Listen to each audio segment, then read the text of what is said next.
بسم الله الرحمن الرحيم. دستور مدد يا رجال الله يا سلطان الأولياء سيدنا شيخ محمد نازم الحقاني. دستور مدد يا شيخنا صاحب الإمداد سيدنا الشيخ محمد هشام كابيني. كتب متصرف. دستور مدد يا رجال الله. Alhamdulillah, qu'Allah nous a accordé ses faveurs infinies d'être ensemble et qu'il nous a honoré des honneurs accordés à Bani Adam. Il nous a honoré des honneurs accordés aux musulmans et qui nous a honoré des honneurs de ceux et celles qui se mettent en quête en suivant Awliya al-Kiram, les chemins des Awliya, les chemins de spiritualité.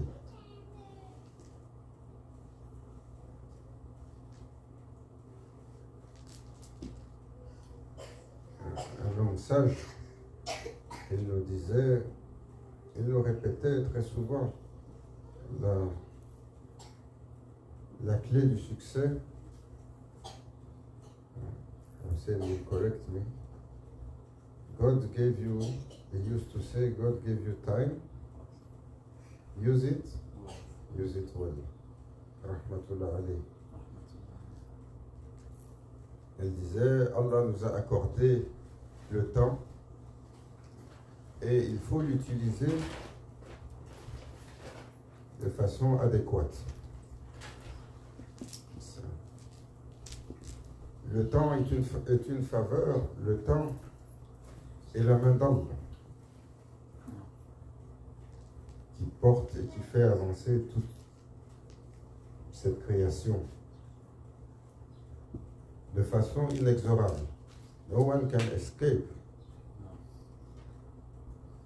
Only to those that Allah gave ability to control it, to fast forward, to stop, to go backward.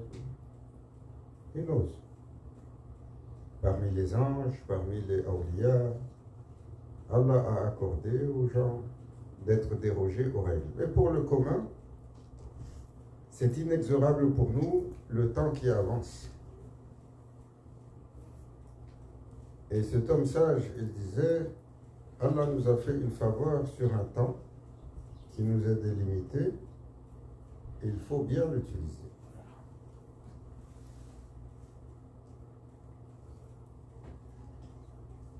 Et l'humain, il a l'impression qu'il a beaucoup de temps et que sa vie est longue. Toujours Maulana Cheikh, il nous rappelle, c'est la sunna du prophète sallallahu alayhi wa sallam, de penser à la mort comme si elle est imminente, au moins 3 fois par jour. Mais pas de penser à quelque chose qui est loin. De penser avec le cœur et la conviction, peut-être c'est mon dernier jour.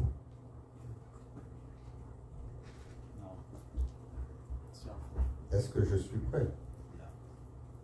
Si on fait le tour ici, qui va dire je suis prêt?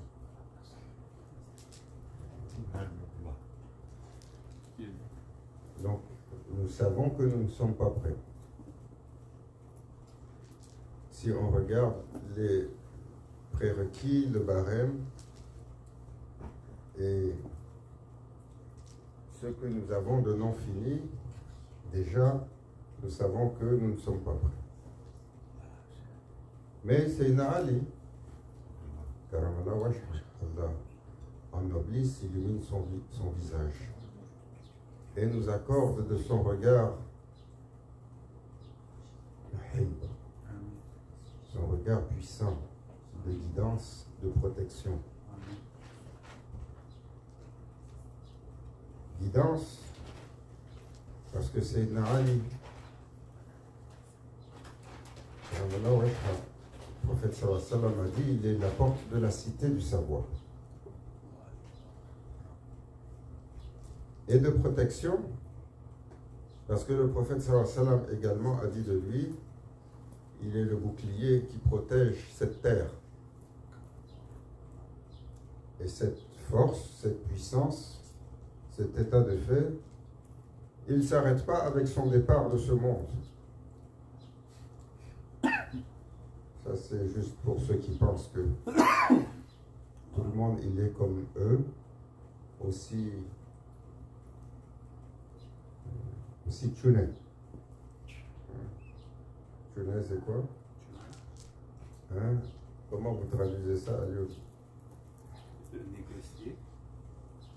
Tuné, deux de pique.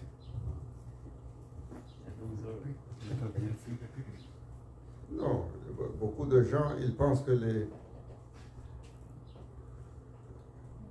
Allah n'a pas donné des faveurs à certains de ses serviteurs. Non, il y a des serviteurs qui sont extraordinaires, qui sortent de l'ordinaire. Et chacun, Allah lui a accordé un titre physique, un titre spirituel. Le prince de la chevalerie, c'est Ali. Il est Asadul al-Gharib, il est le lion féroce et majestueux d'Allah.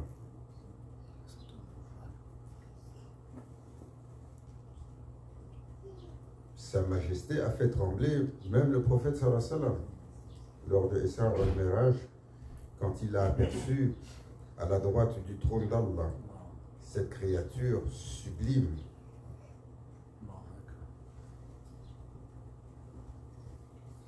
Et Sayyidina Ali, Karamallah Wajha, il disait, œuvre pour ce monde, la dunya, comme si tu allais vivre pour toujours. C'est-à-dire, fais ton œuvre. Sois constant, sois méticuleux, et donne-lui sa bonne mesure. Et œuvre pour l'autre monde, pour ce qui t'attend après la mort, comme si tu étais sur ton dernier jour.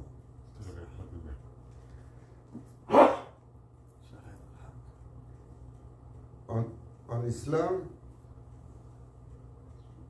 le prophète sallallahu alayhi wa sallam a dit, le fondement de l'islam, c'est la justice. Le fondement de la justice, c'est de mettre chaque chose à sa place. Chez Allah, mettre chaque chose à sa place, c'est celui qui parfait à la fois la connaissance et le adab. Parce que la connaissance nous permet d'organiser, de rationaliser, de mettre les choses qui sont tangibles, les choses qui sont de nos actions à leur place. Le souverain à sa place, le serviteur à sa place, le parent à sa place, l'enfant à sa place, le chef de l'exécutif à sa place, l'homme il a sa place, la femme elle a sa place, l'aîné il a sa place, le nouveau-né il a sa place. Allah Azza wa Jal a rappelé que dans tous les rapports, il y a un protocole et chaque partie du protocole doit s'assurer de garder sa place pour que l'harmonie règne. Et garder sa place, mettre les choses à la place, revers un côté encore plus parfait, plus subtil, lorsqu'il s'agit de Adam. Lorsqu'il s'agit de bienséance comportementale. Lorsqu'il s'agit de raffinement caractériel, où le serviteur, en toutes circonstances, il se comporte avec une mesure raffinée, exacte et subtile.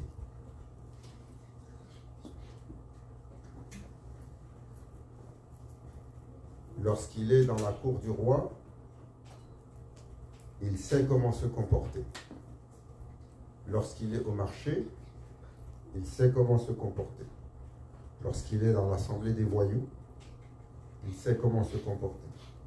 Lorsqu'il est dans l'assemblée des enfants, il sait comment se comporter. Lorsqu'il est dans l'assemblée des démons, il sait comment se comporter. Il a le serviteur qui s'accomplit et qui accomplit le raffinement du comportement. Alors il apprend à mettre toute chose à sa place. Alors le prophète Abdallah salatu wassalam a enseigné que toute chose doit être mise dans une balance parfaite. Et le temps est la mesure et la balance que nous devons constamment ajuster pour être sûr de l'utiliser à bon escient.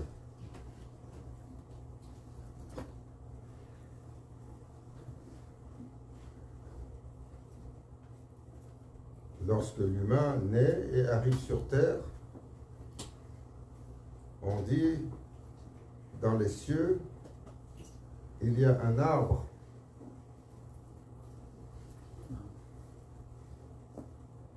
qui apparaît. Et cet arbre, il a un ange qui lui est attitré. Et cet ange, sa seule fonction est de regarder cet arbre atteindre sa maturité jusqu'à ce qu'il arrive à l'automne de sa vie et qu'il commence à perdre ses feuilles. Et alors, quand tombe la dernière feuille, est arrivé le temps de ce serviteur d'être appelé à son Seigneur. Et cet ange alors, il va voir Sayyidina Azraïl et il l'informe en disant tel serviteur, son temps est fini. Alors, nous devons savoir que pour nous tous, les feuilles de notre arbre sont en train de tomber. Notre arbre s'étiole jour après jour. Et nous ne savons pas quelle est la dernière journée. Nous ne savons pas quelle est la dernière journée. Et nous avons tous l'impression que nous avons le temps de faire des choses, que nous avons le temps de faire nos obligations, que nous avons le temps de régler nos différends ou nos problèmes.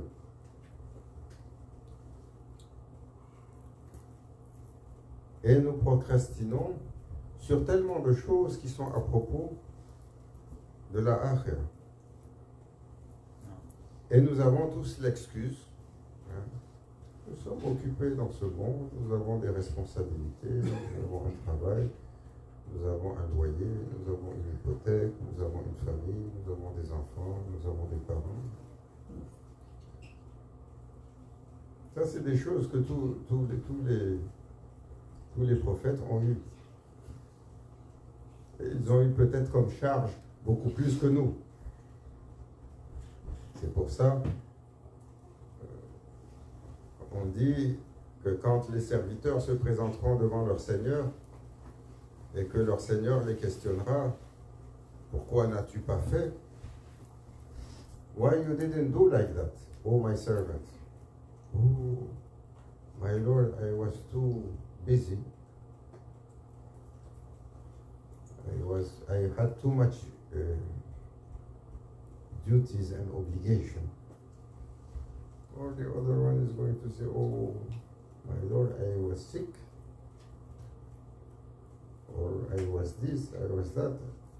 Et Allah Azza wa Jal, pour chaque serviteur, il va appeler un prophète. Il dit, regarde celui-là, comment il était occupé. Sayyidina Idriss alayhi salam, il était occupé jour et nuit, parce que sa tâche était de... Sayyidina Idriss, c'était quoi? C'était l'ingénieur. Il a dû mettre en place, il a dû enseigner à ses compagnons et aux générations qui l'accompagnaient la maîtrise du travail du fer, la maîtrise de l'irrigation. Il a créé les systèmes de tissage que nous connaissons aujourd'hui, beaucoup de ces systèmes. Allah lui a donné la connaissance et il travaillait. He was the prophet engineer, they call him. So he was busy. But even busy, he never missed any duty toward his Lord. Sayyidina Ayyub alayhi salam, il était malade. Et même étant malade, il a été une partie de sa vie malade. Jamais il n'a raté ses obligations. Alors on dit qu'Allah Azza wa Jal appellera pour celui qui dit pourquoi tu n'as pas fait, ah, j'étais malade, il dit regarde, lui aussi il était malade. This one also was sick, but he kept his duty. So what is your excuse? Wal asr innal insana lafi khusr. Allah Azza wa Jal warn us, he swear in the Quran. Il jure dans le Saint-Coran, par le asr, l'homme est en perdition. Par le asr, donc par cette période du temps, où est-ce que nous sommes en ce moment, ou par le temps, l'homme est en perdition. L'homme est en perdition parce que les dangers qui le guettent sont nombreux, son souffle de vie diminue. Et la capacité sur laquelle il peut œuvrer diminue. Alors, ma chère, elle nous enseigne que l'humain, lorsqu'il arrive avec son arbre, sa vie a des phases. Et il doit mettre les phases de sa vie à profit.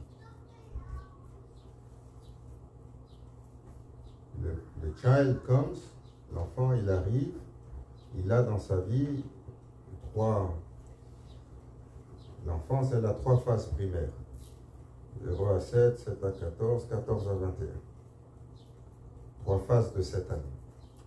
De 0 à 7, l'enfance primaire, on l'accompagne, pas de contraintes. Parce que dès que vous imprimez les contraintes, le nafs, il est en train de s'ouvrir tranquillement. Si vous mettez trop de contraintes, alors le caractère se durcit. En fait, ça va ça dans son enseignement. 7 à 14, la discipline. L'enfant, sa raison est assise. Il comprend, il raisonne assez bien. Sa notion entre le bien et le mal est bien assise. Et lorsqu'il est discipliné parce qu'il fait du mal, il le comprend véritablement. Quand il est trop jeune, sa raison n'est pas complètement assise. Et c'est le temps d'apprendre les protocoles sociaux, les règles de conduite, la discipline de base, l'apprentissage de base. Il dit 14. When he reached 14, now it is time to accompany him till adulthood. Et nous, on dit souvent, 14 ans, c'est l'adolescence. Dans une société traditionnelle, effectivement, à 14 ans, on est presque éligible à commencer à œuvrer, à participer à l'œuvre de la maison. Maulana Cheikh, toujours, il nous rappelle, il dit, ô humain, vous avez intégralement faussé les balances de fonctionnement de l'humain. Lorsque l'humain arrive dans cette phase d'âge-là, normalement, il doit être responsable, mature assez pour commencer à œuvrer pour la maison et à aider ses parents et à prendre des responsabilités. Mais à 14-15 ans aujourd'hui, nos ados, ils ont encore un doigt dans le nez. Ils ont une surmusculation des doigts maintenant, parce qu'ils passent beaucoup de temps à pousser des boutons. Et ils ne sont pas encore impliqués à prendre de responsabilités. Nous avons changé le système. Et jusqu'à 21 ans, donc le parent, il l'accompagne, il marche avec son fils ou avec sa fille. Et à 21 ans, on rentre dans la phase adulte. La phase où la vie s'assoit et on produit autant que possible jusqu'à l'âge de 33. 33, c'est la moitié de l'âge pratiquement du prophète sallallahu alayhi wa sallam. Et c'est l'âge de Sayyidina Isa alayhi salam. Sayyidina Isa alayhi salam, he reached 33 years and Allah withdrew him from this world.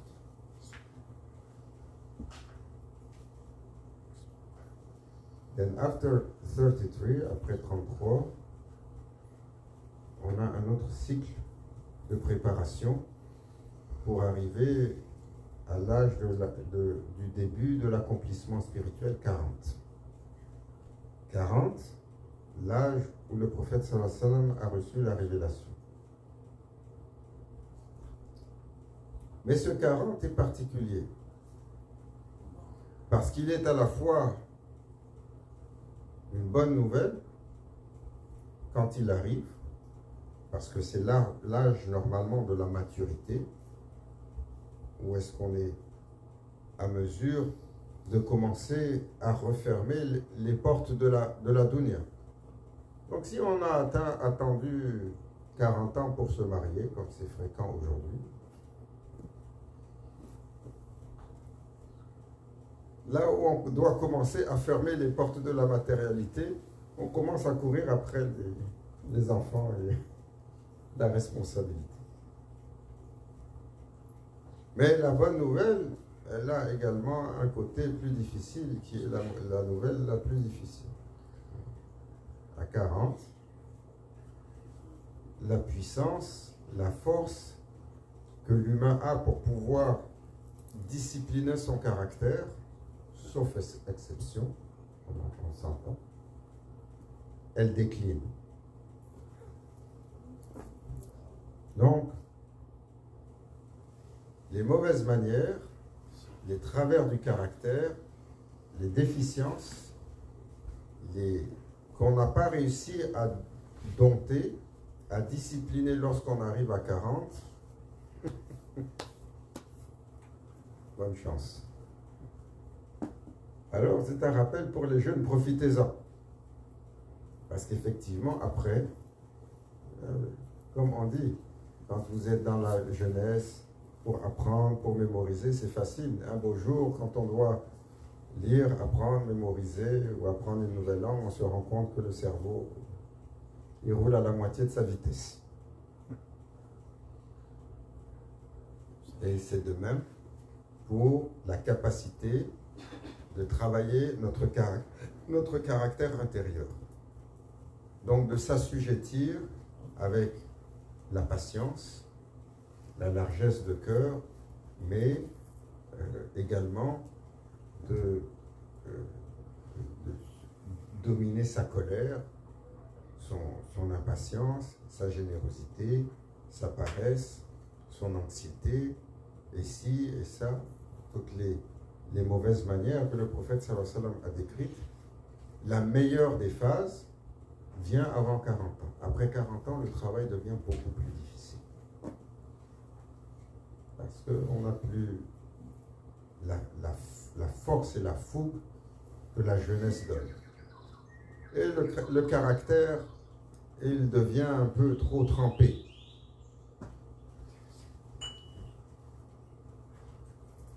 Alors ce temps doit être mis à... Nous devons utiliser notre temps à bon escient.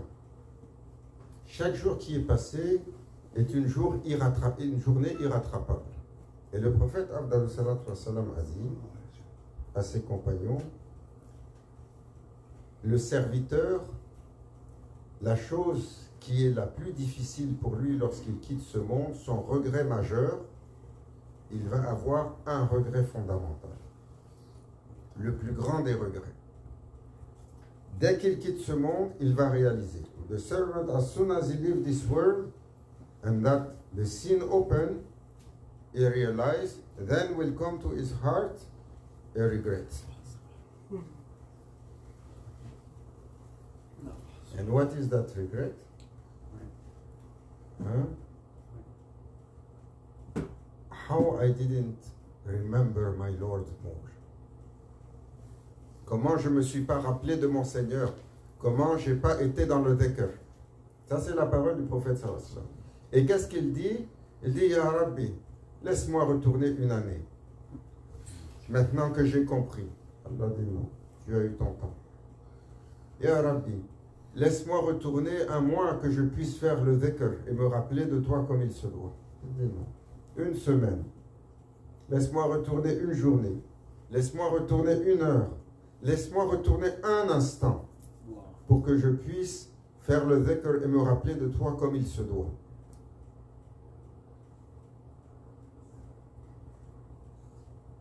Alors, lorsque dunya et nos obligations prennent de notre temps 90% dans une journée et qu'il nous reste peu de temps à la va-vite pour penser à notre Seigneur, remplir nos obligations, faire le tafakkur, méditer, alors un équilibre non gagnant est donné à nous. Mais cet équilibre-là, comme on disait au niveau de la khutbah, on vous dit, il y a la servitude de l'humain. Lorsqu'il adore son Seigneur et sert son Seigneur, le bienfait, c'est pour qui? C'est pour nous-mêmes. Si tous les humains font œuvre ensemble, ça ne change rien pour Allah. S'ils font œuvre dans le bien. Si tous les humains font œuvre dans le mal, ça n'enlève rien pour Allah. Si tous les humains demandent, Allah Azza wa Jal, il dit, si tous les humains, si toutes les créatures demandent ce qu'ils veulent, imaginez, vous demandez ce que vous voulez. Qu'est-ce qu'on va demander? Il est où mon magot? Voilà un univers plein d'agneaux. Il disait Maulana Cheikh Nazim, pour décrire la grandeur d'Allah. Il dit, regardez l'univers créé. Il dit, la dernière créature chez Allah, le jour des récompenses, va avoir un paradis 70 000 fois grand comme l'univers créé. La dernière des créatures. Alors Allah dit, si chaque créature demande ce qu'il veut, ça n'enlèvera pas pour Allah, ça enlèvera moins pour Allah que l'aiguille que tu as trempée dans l'océan et l'eau qui ressort avec cette aiguille. Et beaucoup plus que ce que ça va enlever chez Allah. Si tous les créatures, pas juste les humains, toutes les créatures demandaient ce qu'elles voulaient.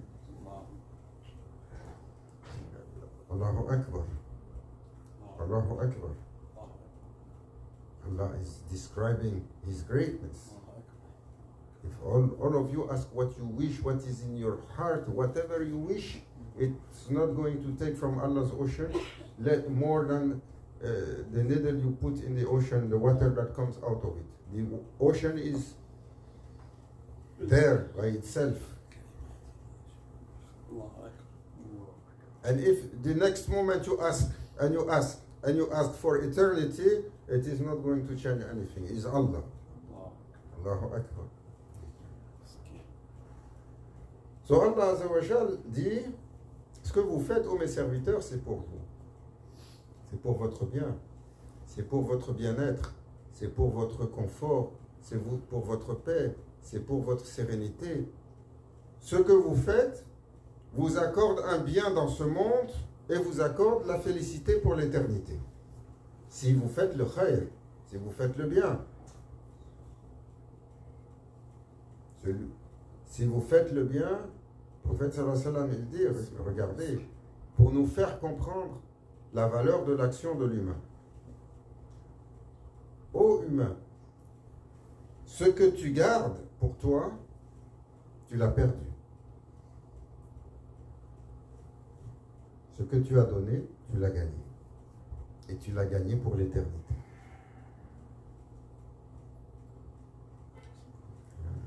Alors, on comprend maintenant pourquoi les prophètes, et parmi eux, la couronne des croyants, ils n'ont jamais rien gardé chez eux. Ce qui rentrait comme bien était donné. Ce qu'ils avaient comme temps était partagé. Ce qu'ils avaient comme temps pour écouter était donné en écoute.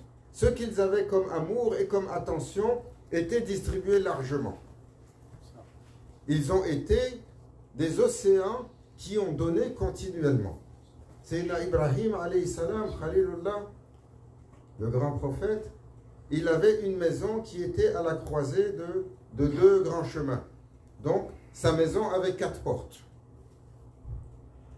Une qui faisait face à la route qui part comme ça, une à la route qui part comme ça, une à la route et une à la route comme ça. 4 portes. Il ne mangeait pas le repas qui était posé sur lui s'il n'y avait pas un invité. Il était la manifestation de la générosité.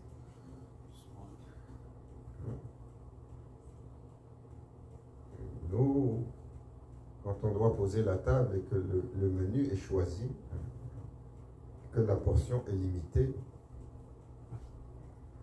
quand quelqu'un vient pour taper à la porte, on dit éteins les lumières. Mets ça dans le four. Le problème, c'est que quand l'agneau a bien grillé dans le four, tu ne peux pas cacher l'odeur. Alors, il s'appelait Morlam. Aliou, tu connais Morlam? Il s'appelait Morlam. Et Morlam, il avait hérité d'un bon morceau de viande, un bon jarret. Il avait amené ça à son épouse. Il a dit, prépare ça pour nous. Et les amis, les voisins du quartier, ils l'avaient vu passer avec ce paquet-là. Ils savaient que quelque chose de bon se préparait. Alors ils ont attendu, ils sont venus pour le visiter. Et là, le jarret, il est en train de mijoter. Qui est-ce? Laisse-moi regarder. Il dit, ce sont tes amis qui sont venus pour te visiter. Il pense à son jarret, il dit, comment on va manger tous?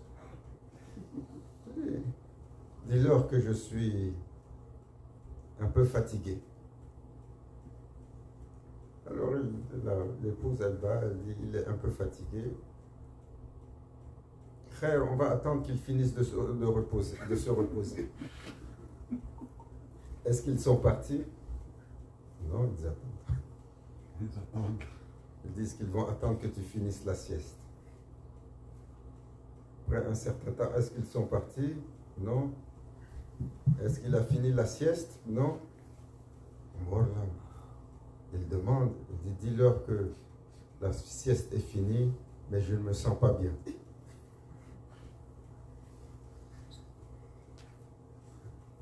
Et il ne se sent pas bien, mais on est inquiet pour lui. Inch'Allah, on va attendre et patienter jusqu'à ce qu'il aille mieux et nous assurer qu'il va bien. Ça continue. Est-ce qu'ils sont partis? Non, ils attendent. Dis-leur que ma situation se dégrade. Et là, la nuit avance. Ils sont toujours là. Dis-leur que je ne vais pas bien du tout. Ils veulent rester, ils prient pour toi pour s'assurer que tu vas bien. Dis-leur que je suis rentré dans le coma. Ils sont toujours là. Et là, il est encore fâché. Il dit, dis-leur que je suis mort. Peut-être ils vont partir. Voilà, il est mort, ils l'ont pris. Ils ont dit, là, il faut qu'on aille, on va le laver. Ils ont pris, ils l'ont lavé. Et il ne peut pas réagir. Donc là, ils ont commencé à mettre le linceul. Et ils l'amènent, ils l'amènent pour le cimetière. Et avant de partir, sa femme vient, elle dit, oh, mon mari, il faut que tu réagisses un peu. Il dit, est-ce qu'ils sont encore là? Il dit, comment il va, mon jarret? Il dit, il est à point maintenant. Laisse-les, ils vont m'emmener parce que je ne vais pas partager ce jarret avec eux. Ils sont amenés, ils l'ont enterré, Morlan, il est enterré et les gens ont mangé le jarret pour sa janaza après lui. Hein, vous connaissez cette histoire? Qui est-ce qui a écrit ça, l'os de Morlan? C'est un Sérim. C'est un auteur sénégalais. C'est Birago Diop? Je ne suis pas sûr. Et ces auteurs qui, sur leur plume, décrivaient les caractères exécrables, comme Rabelais. Hein? Rabelais, c'est ce qu'il faisait. Il avait écrit sur Gargantua, sur Nathan. Et il décrivait les caractères disgracieux qui nous habitent. Et Morlan symbolisait cette pingritude de ne pas vouloir donner, de ne pas vouloir partager, comme nous.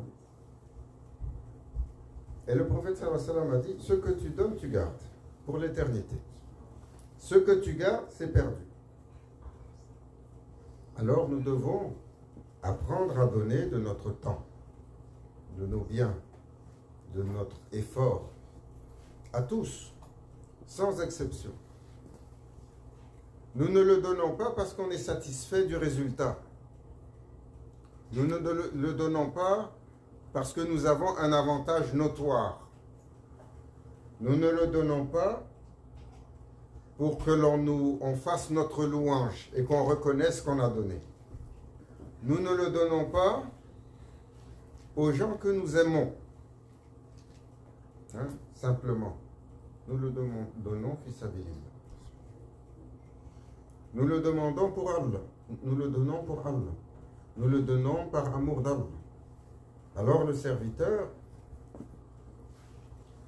doit apprendre à faire les choses pour son Seigneur. Comme il a dit le prophète sallallahu alayhi wa sallam, ce que tu gardes, tu perds. Et ce que tu donnes, tu gardes pour l'éternité.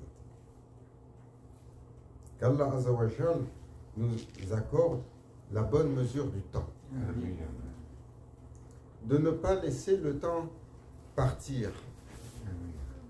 Oh, combien de journées sont passées où nous n'avons pas fait le dhikr. Oh, combien de journées sont passées où nous avons oublié notre Seigneur. Combien de journées sont passées où nous n'avons pas servi les autres. Maulana Cheikh, il nous disait sur le hadith du prophète sallallahu alayhi wa sallam, regardez, Cheikh Nazim ou Maulana Cheikh Hicham, chaque fois qu'il sortait de la Zawiya, de la Derga à Chypre, il s'arrête, il voit la boîte de Sadaqa, il met quelque chose dedans, il part. Et il disait, comme le prophète sallallahu alayhi wa sallam a dit, il y a une sadaqa qui est à payer pour les enfants d'Adam sur chaque partie de leur corps. Et qu'est-ce que les savants ont découvert? Que le corps humain, il a 360 parties. Lorsqu'on désassemble toutes les structures osseuses, on retrouve 360 parties. Donc, chaque journée, il y a une zakat à payer. Il y a une sadaqa à donner. Et Maulana Cheikh, toujours, il nous dit, chaque journée, lorsque tu viens pour faire le muhasaba, ta comptabilité personnelle, et que tu comptabilises ce que tu as fait. Hein? Aujourd'hui, il faisait beau, 25, 27 degrés, on est à Montréal, c'est l'été, les belles terrasses, je me suis promené. J'ai eu du mal à garder les yeux.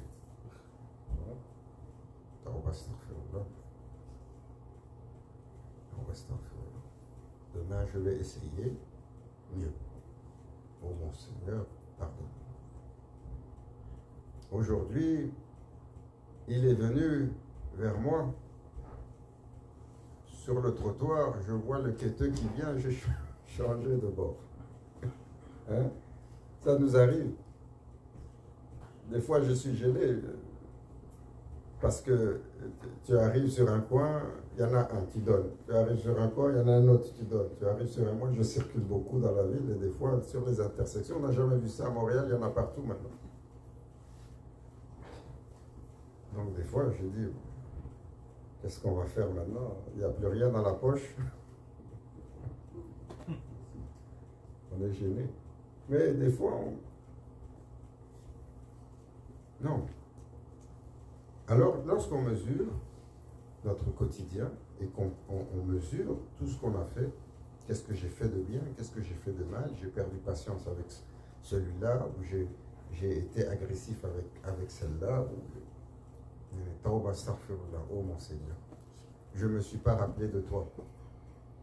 Lorsqu'est venu le temps du Maghrib, je me suis rendu compte que je n'avais pas prié le Zohr encore. C'est quoi? J'étais sur la chaîne de production, il y avait tel problème. Je vais aller chez Allah pour dire j'étais sur la chaîne de production. Qu'est-ce que tu produisais? Les patates ou le foin? Je t'ai créé pour te couronner dans les cieux sur un domaine et pour être le roi d'un domaine qui est au-delà de la... Tu étais occupé avec quoi? Avec le foin? Allez, bien. Alors là, le cheikh, il dit, quand vient le temps de comptabiliser ta journée, alors, pose-toi la question, qu'as-tu donné aujourd'hui? Qu'est-ce que tu as donné en sadaqa en cette journée? À qui tu as donné? Tu dois avoir sur cette journée donné quelque chose, un bien, offert un repas ou offert un service. Et le moindre des services, sous. À qui tu as offert ce service?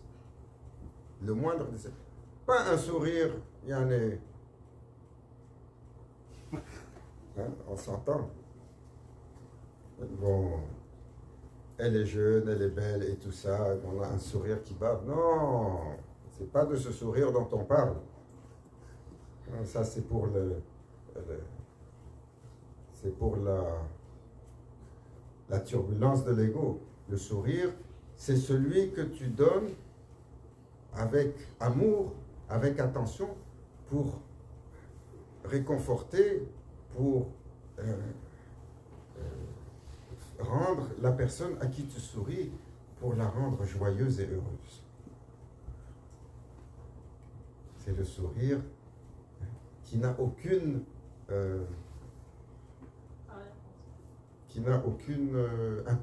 intention en arrière, excepté que de donner pleinement de son cœur un moment de joie et de bonheur, intégral, sans aucune arrière-pensée. Qu'Allah nous accorde de pouvoir aimer tous, Amin. respecter tous, Amin. servir tous Amin. et porter le fardeau de tous. Amin. إلى حضرتنا بالفاتحة. نعم.